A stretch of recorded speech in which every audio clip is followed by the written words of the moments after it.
So it's about 5:30 in the morning and I'm downstairs doing my habit stacks, and today's going to be a crazy day. I'm going into this day having just had a lot of stressors and going down, down, down in terms of stress and load and weariness. And even though my sine wave itself is on the way up, everything else in life seems to be on the way down. My husband's been working out of town for the last 3 weeks, and so I have been kind of solo parenting. In addition to that, I have been prepping and sending out the meals for him and his 5 to 6 construction workers for the week as they go off and do their building. 2 weeks ago, I had what I think was COVID while solo parenting, in addition to having a flare-up of my gallbladder. This past weekend, 2 of my kids were celebrating birthdays, and so it was just birthday weekend, the whole weekend long in our house, doing different parties with different groups of people. And then yesterday, I got to clear out about a quarter of my house to get ready for renovations that I didn't ask for. Today, the walls come down, quite literally. The renovations are happening today. My entrance is moving, rooms are getting removed, and the walls are getting knocked down. It's gonna be a mess and it's gonna be chaos. So yesterday, while I was cleaning, I got to a point of decision fatigue that I can't even explain the feeling of it. But I was just looking at 2 things. I was looking at a piece of garbage and a toy, and I just needed to put those things in places, and I just couldn't do it. The feeling was identical to like if I'm lifting a weight and I am gotten to fatigue and I'm like, it's not going up, it's not going up, and it just falls down. That's essentially what was happening. My brain was like, no, we cannot make another decision. There is no decisions being made now. The jobs weren't done, but my decision fatigue was just bonkers. So I turned to my husband and I said, tell you what, I'm gonna take the thrift store load right now because I can't make another decision. Here's where this gets really cool. I'm about to show you the beauty of automaticity in a Bright Line Eating program. Me choosing to do that task was enacting an EAP, an emergency action plan. And I didn't even realize it. I didn't even realize it at the time. My decision fatigue had taken over. My centered self made an executive decision and said, get out of the house, go for a drive, clear your head, Marco Polo your buddies, get the support you need, get yourself seen, have a drink of water, sit down and relax. I brought a big bottle of water with me. I sat in the car, I drove to the thrift store, I caught up on some Marco Polos and sent some Marco Polos of my own, letting myself be seen and saying like, I am just done. I drove past every fast food restaurant, every gas station, every grocery store, because my program is so automatic that those are not a temptation, even in decision fatigue. Even when I have no willpower left, those are not an option for me, just by sheer automaticity. When I am running an autopilot, there is no NMF involved. I wasn't even having food thoughts. I brought the stuff to the thrift store.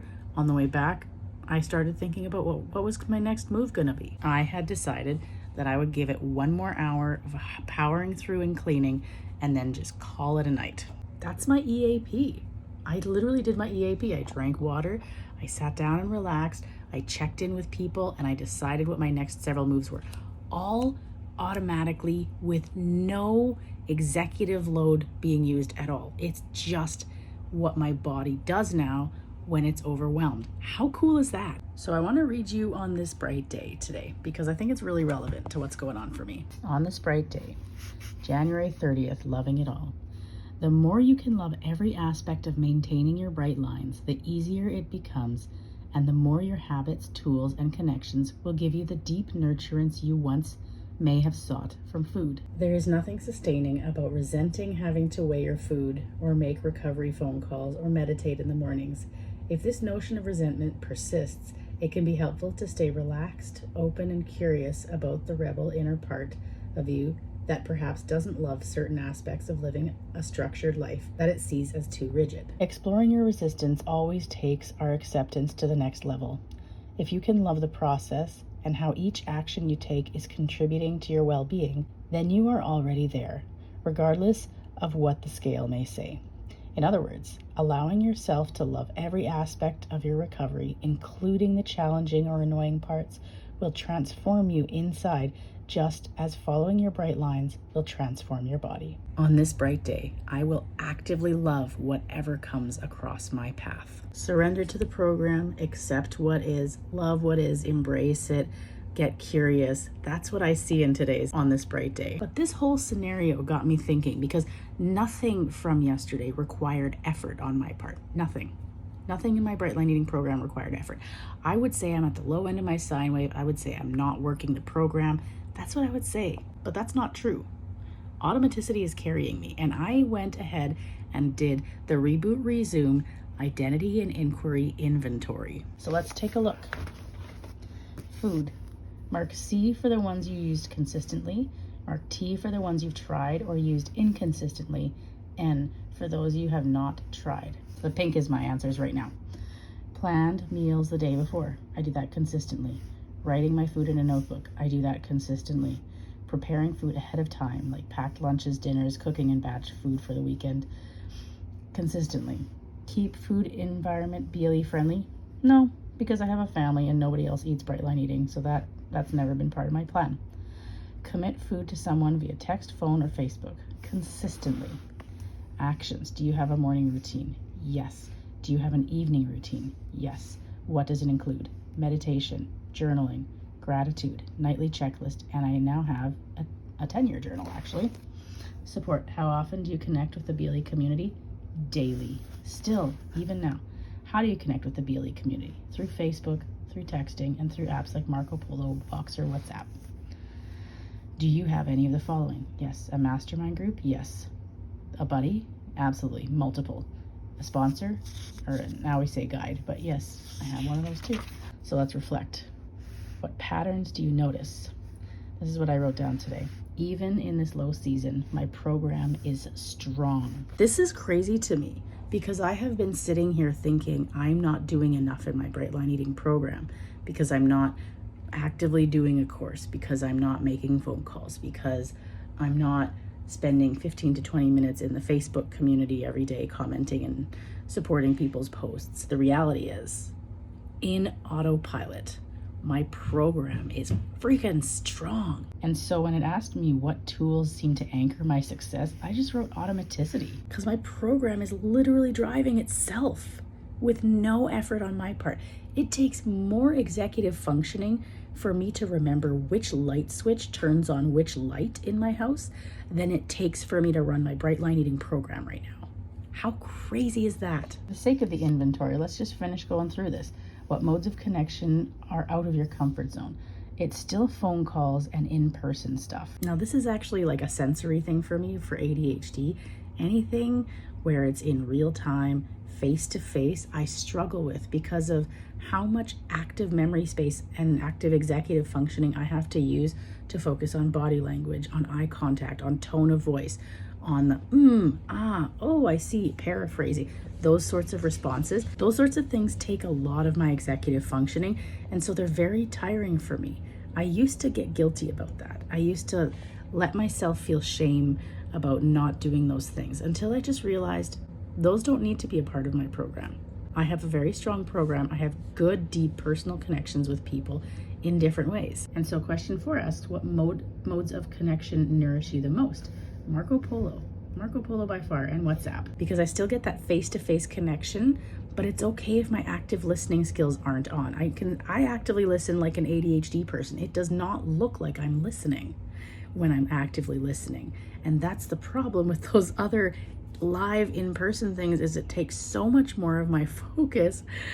Like half of my attention is just going to pay attention, pay attention, pay attention, pay attention, pay attention. That voice is just going in my head. So when I use Marco Polo with someone, I don't have that chatter. I can just actually hear what they're saying while I'm fiddling with my hands, while I'm driving, while I'm doing something else. This is key here. How frequently do you need to be connected to the BLE community to keep your lines? Daily. All 3 times I've done this, I have said daily, including today. Even on the lowest end of my sine wave, I still need daily connection with my community. And the last question, where do you notice resistance? What do you think that's about? And this is just where I put in the thing about the phone calls and the present face-to-face stuff. Lives, Zooms, FaceTimes, phone calls. So that's it. I just did that whole inventory inquiry, and my program is solid with no effort on my part. This is the power of automaticity. This is the power of working your bright lines for as long as it takes to get automaticity. My automaticity did not come quickly. I did not consider myself in an automatic phase until about 6 to 8 months into my program, with immaculate lines, with working the program pristinely. That is longer than all of Susan's estimations of how long it takes to get automaticity. As someone with ADHD, automaticity does not come naturally. Changing a habit and then you add in distraction. There are so many reasons why it took so long for me. I had to work harder than most to get my automaticity, but I got it. And I'm so grateful for it in seasons like this, that when my willpower depletion is just not even running on fumes, it's empty as can be, my program is still solid and it is still carrying me through that season. Hope that's an encouragement to you to just power through, carry on, work a strong program, and eventually it becomes automatic and it does start to carry you. It gets easier. It takes up less of your executive load. It takes up less of your pie chart of life, and you will be able to move on to newer, brighter, better things in your life. The chunk of your life where your time and attention is going to be taken up with bright line eating as it feels right now is small in comparison to the rest of your life. So if you just invest now, really stay focused on your program now, get those things solid, get those habits solid, they will carry you and you will not have to carry yourself. And as always, we take it one day at a time. Deep breath in, deep breath out. There's room for this too, and this too shall pass.